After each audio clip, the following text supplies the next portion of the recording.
الحمد لله الذي وكفى وسلام على عباده الذين اصطفى أما بعد قال النبي صلى الله عليه وسلم ومن تبعه بإحسان إلى يوم الدين صدق اللہ العظیم۔ کچھ ورق اڑائے لالا نے، کچھ گل نے، کچھ بلبل نے، اس چمن میں بکھری ہوئی ہے داستاں ہماری۔ خوب بہتی ہے امن کی گنگا، بہنے دو میری چھت پہ ترنگا ہے، رہنے دو۔ نہ تیرا ہے نہ میرا ہے، نہ اس کا ہے نہ اس کا ہے، یہ بھارت دیش سب کا ہے، بچا لو اسے۔ تو عزیزم، آج کی میری تقریر کا موضوع تحریک آزادی اور علماء دیوبند کے کردار ہے۔ عزیزم، اگر آپ غور کرو گے تو آپ کو معلوم ہوگا، اگر آپ غور سے نہیں سنیں تو میرا بھی بولنا بے فالتو میں اور آپ کا بھی سننا بیٹھنا بے فالتو میں، کیونکہ جس جگہ رہتے ہیں، کھاتے ہیں، پیتے ہیں، سوتے ہیں، چلتے، اس کے بارے میں جاننا، اس کی ہسٹری پڑھنا، اس کے بارے میں تحقیقات کرنا، یہ ہمارے اوپر ضروری اور لازمی ہوتا ہے۔ جس طرح نماز کا ادا کرنا فرض ہوتا ہے، اس طرح ادا کرنا فرض ہوتا ہے، اور اس کے ساتھ محبت کرنا ہمارے اوپر لازمی اور ضروری ہوتا ہے۔ تو عزیزم برادران ملت، کہ جب ہندوستان کو خون کی ضرورت پڑی تو سب سے پہلے مسلمانوں نے پیش قدمی کی، اور جب بھی ہندوستان کی سالمیت کو خطرہ لاحق ہوا تو مسلمان آگے بڑھ کر اس کے محافظ و پاسبان بن گئے۔ اور آپ حضرات کو معلوم ہے کہ ہندوستان ایک طویل عرصے تک انگریزی سامراج کے چنگل میں گرفتار رہا اور یہاں کی آزادی خود مختار و حکومت و عوام کو اپنا محکوم غلام بنا لیا۔ لیکن میں اس طویل تاریخ کے چکر میں نہیں پڑوں گا، وقت کم ہے۔ مجھے یہ بتانا ہے کہ انگریزوں کے خلاف صدائے جہاد بلند کرنے والے اور انگریزی سامراجی طاقت سے نفرت آزما ہونے والے وہ مسلم حکمراں تھے۔ سب سے پہلے سید احمد شہید رحمۃ اللہ علیہ و شاہ اسماعیل شہید رحمۃ اللہ علیہ نے پرچم جہاد بلند کیا۔ جب پشاور کے بالا کوٹ علاقوں میں سکھوں سے جہاد کرتے ہوئے امیر المؤمنین سید احمد شہید رحمۃ اللہ علیہ اور ان کے رفقا شہید ہو گئے تو طویل عرصے تک خاموشی رہی، اور 1757 کے بعد پلاسی کا مارکا ہوا اور شیر بنگال نواب سراج الدولہ نے ایسٹ انڈیا کمپنی کے خلاف علم جہاد بلند کیا اور انگریزوں سے ٹکر لی، مگر ان کے سپہ سالار میر جعفر نے غداری کر کے ہندوستان کو صدیوں کے لیے انگریزوں کا غلام بنا دیا۔ بہار اور بنگال پر انگریزوں کنٹرول ہوا، پھر جنوبی ہندوستان میں ٹیپو سلطان کی غرض سنائی دی۔ اس مرد خدا نے ہندوستان کی پاک سرزمین سے انگریزوں کو باہر نکالنے کا عزم کر لیا تھا، مگر اس کے ساتھ بھی غداری کا معاملہ ہوا۔ اس کے سپہ سالار میر قاسم نے غداری کر کے ہندوستان کو صدیوں کے لیے انگریزوں کا غلام بنایا، اور ٹیپو سلطان انگریزوں سے لڑتا لڑتا میدان جنگ میں شہید ہو گیا، اور اس کی شہادت پر انگریزی افواج نے جنرل نے بڑے فخر سے کہا تھا کہ اب ہندوستان ہمارا ہے۔ لیکن سنو عزیزم برادران وطن، سنو، وہی جھانسی کی رانی انگریزوں کے سامنے لڑ رہی ہے، دل و جان سے لڑ رہی ہے، لڑتی جاتی ہے، دیش کی حریت و آزادی کو بیچنے کے بجائے، اس کو خرید و فروخت کرنے کے بجائے دیش کی حریت و آزادی پر قربان ہونا گوارا کیا۔ یہ اسلام کی شہزادیاں تھیں، یہ اسلام کی قربانیاں تھیں، یہ مسلمان تھے۔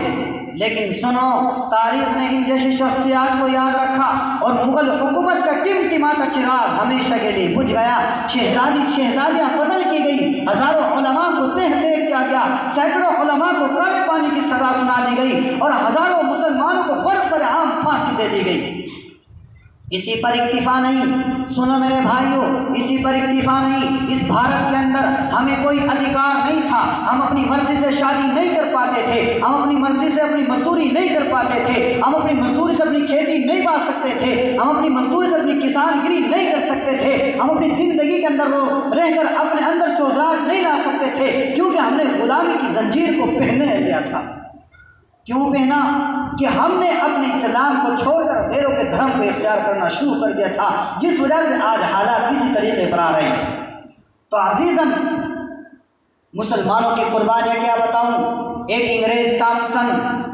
ٹامسن اپنی تاریخ کے اندر لکھتا ہے، اگر لوگوں نے یقین نہیں ہوتا کہ مسلمان تو اپنی تاریخ بیان کرتے ہیں تو میں بتاتا ہوں، آؤ کتاب کو کھولو اور کتاب کا مطالعہ کرے۔ ٹامسن انگریز کا بڑا سردار ہے اور وہ اپنی کتاب کے اندر یوں لکھتا ہے کہ میں دہلی کے اندر خیمے میں موجود تھا تو میں دیکھ رہا ہوں کہ جلنے پھکنے کی بدبو آ رہی ہے، چمڑے پھکنے کی بدبو آ رہی ہے، اور میں خیمے سے باہر ہی نکلا تو میں دیکھ رہا ہوں کہ عالموں کو تپایا جا رہا ہے، ننگا گر کر تپایا جا رہا ہے، کھدکوں کی طرح ابل رہے ہیں، انگاروں پر ابل رہے ہیں۔ اور میرے دیکھتے دیکھتے 40 اور علماء کو لایا گیا، 40 اور انہی ملاؤں کو لایا گیا، اور انہی ملاؤں سے پوچھا گیا، اے مولانا، ایک مرتبہ اپنی زبان سے یہ کہہ دے کہ آپ 1857 کی جنگ میں نہیں تھے اور آپ نے اس میں کوئی شرکت نہیں حاصل کی، ہم تمہارے اوپر سے یہ جو ظلم ڈھارے سارا بالکل ختم کر دیں گے اور تمہیں آزاد کر دیں گے۔ لیکن میرے بھائیوں، برادران اسلام اور برادران وطن، غور سے سنیں، ان ملاؤں کی، ان علماؤں کی زبان کیا تھی؟ انہوں نے کہا، انگریز بھیڑیے سنیں، ہم کبھی بھی اپنی زبان سے ایسا نہیں کہہ سکتے کہ ہم 1857 کی جنگ میں شریک نہیں تھے، بلکہ ہم آج بھی کہتے ہیں اور کل بھی کہتے ہیں، اور جب تک ہماری نسل اس ہندوستان کے اندر جنم لے گی اس وقت تک ہم کہتے چلے جائیں گے۔ یہ قربانیاں ہم نے دی، ایسے ہی دیش ہم تک نہیں پہنچا، اس کی سالمیت کے لیے ہم نے اپنی جان کو قربان کیا۔ اسی پر اکتفا نہیں کرتے میرے بھائیوں، سنو، چاندنی چوک سے جا کر خبر کر لو، چاندنی چوک ہماری دہلی کے اندر ہماری گواہی دیتی ہے، انڈین دروازہ ہماری گواہی دیتا ہے، لال قلعے کی در و دیوار ہماری گواہی دیتی ہے، ہمالیہ کی پہاڑی کی بلندی سے معلوم کرو وہ بھی ہماری گواہی دیتی ہے، سمندر کی گہرائی سے معلوم کر لو ساری کی ساری ہماری گواہی دیتی ہے، آسمان کی فضاؤں سے معلوم کرو وہ بھی ہماری گواہی دیتی ہے۔ عالموں کو لایا جاتا، مولاناؤں کو لایا جاتا، انہی ملاؤں کو پکڑے جاتا اور خنجیروں سوروں کی کھالوں کے اندر بند کیا جاتا اور گولیوں کو توپ کے سامنے بہتا جاتا اور اللہ اکبر توپ کو داغیا جاتا تھا اور عالموں کی لاش کو آسمان کی فضاؤں کو لال کر دیا جاتا تھا۔ ادھر سمندروں میں چھور اور چکو کے ذریعے، توپوں کے ذریعے ڈالا جاتا، جس کے ذریعے سارا پانی لال اور سرخ ہو جایا کرتا تھا۔ کتنی قربانیاں، کسے کسے قربانیاں دی۔ اور سنو میرے بھائیوں، لاہور سے لے کر دہلی تک کوئی درخت ایسا نہیں ہے جس پر عالموں کی لاش ٹنگی ہوئی نہ ہو، ہر عالموں کی لاش ٹنگی ہوئی تھی۔ ادھر ہاتھی کو باندھ دیا گیا، ادھر بھی ہاتھی کو باندھ دیا گیا، ایک عالم کی ٹانگ ادھر لے لی گئی، ایک ادھر لے لی گئی، ادھر ہاتھی کو ہگا دیا گیا، ادھر سے بھی ہگا دیا گیا اور عالموں کو بیچ سے چیر دیا گیا۔ کتنی قربانیاں،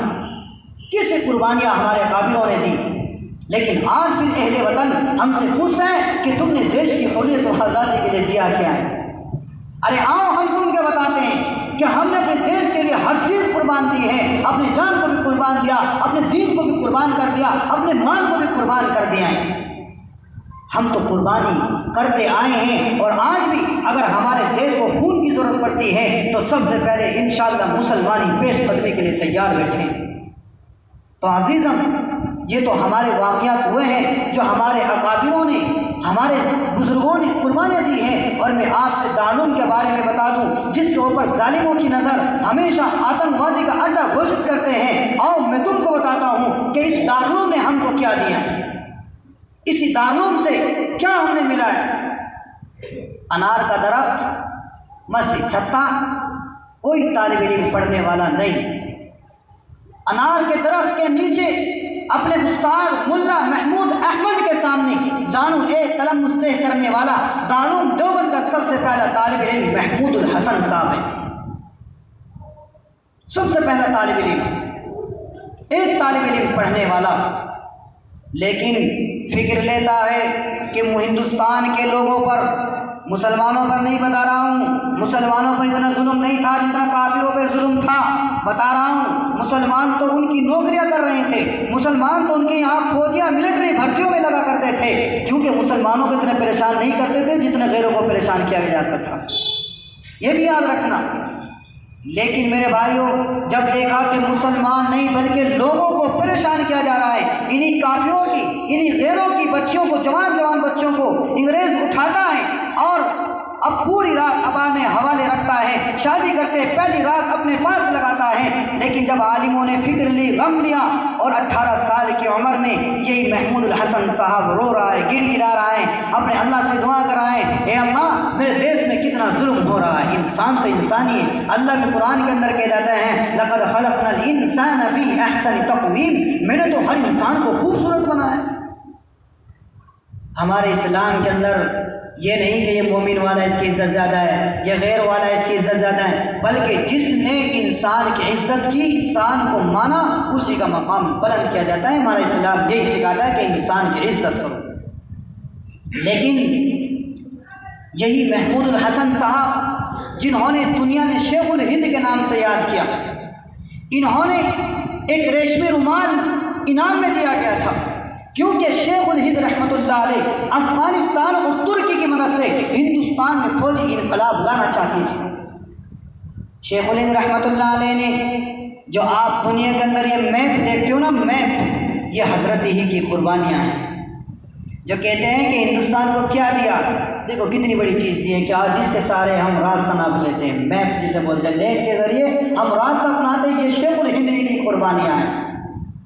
شیخ الہند رحمۃ اللہ علیہ نے ایک ریشمی رومال میں ہندوستان کا نقشہ اور افغانستان کا نقشہ پورا نقش کیا اور افغانی بادشاہ کو سمجھایا، لیکن یہ بھی ان کے خادم کی جاسوسی بدولت پکڑ لیا گیا۔ اور شیخ الہند رحمۃ اللہ علیہ نے ایک جمعیت الانصار کے نام سے ایک کمیٹی بنائی، جس کا الحاق انڈین نیشنل کانگریس کمیٹی سے کیا، اور علامہ سندھی اس کے وزیر اعظم تھے اور راجہ مہندر پرتاپ سنگھ اس کے صدر تھے۔ اور یہ شیخ الہند ہی تھے جنہوں نے مہاتما گاندھی کو افریقہ سے بلایا اور تحریک آزادی کا ہیرو بنا دیا۔ مہاتما گاندھی کہاں پڑھا کرتا تھا؟ افریقہ پڑھا کرتا تھا، وہاں مسلمانوں کا بڑا کالج تھا، اس کے اندر یہ عدالت کا کورس کیا کرتا تھا، وکالت کا کورس کیا کرتا تھا۔ تو عزیزم، یہ ہمارے اکابروں نے اتنی بڑی بڑی قربانیاں دی ہیں، ایسے ایسے قربانیاں دی ہیں۔ تو میرے بھائیوں، یہ ہمارا بیان کرنے کا مقصد صرف یہی ہے، حالانکہ موضوع اور ٹاپک نہیں تھا، یہ وقت نہیں تھا، صرف یہ بتانا تھا کہ غیر آج ہمارے اوپر جو انگلی اٹھائے ہوئے ہیں، جو ہم کو کہتے ہیں کہ تم نے اپنے دیش کی حریت و آزادی کے لیے کیا قربانی دی ہیں، تم نے اپنے دیش کے اوپر کیسے کیسے قربانیاں دی ہیں، تاکہ ہم ان تک اپنی آواز پہنچا دیں۔ اسی وجہ سے ہمارا مقصد پروگرام کرنے کا صرف یہی تھا، اور حقیقت میں ہے بھی بات یہی کہ جس جہاں رہتے ہیں، کھاتے پیتے، اس کی عزت کرنا، ادب احترام کرنا، یہ ہمارے اوپر لازم ضروری کے ہیں۔ اللہ ان ساری باتوں پر عمل کرنے کی توفیق عطا فرمائے۔ آپ کا وقت لیا گیا ہے، حالانکہ کام کا وقت تھا، سونے کا اور کھانے کا وقت تھا، بھائی گستاخی معاف کرتے رہنا۔ تو عزیزم، انشاءاللہ ہم ہر وقت اپنے دیش کی حریت و آزادی کے لیے تیار ہیں، جان و مال کے لیے بھی اور خون دینے کے لیے بھی تیار ہیں انشاءاللہ۔ اللہ ساری باتوں پر عمل کرنے کی توفیق عطا فرمائے۔ وما علینا الا البلاغ۔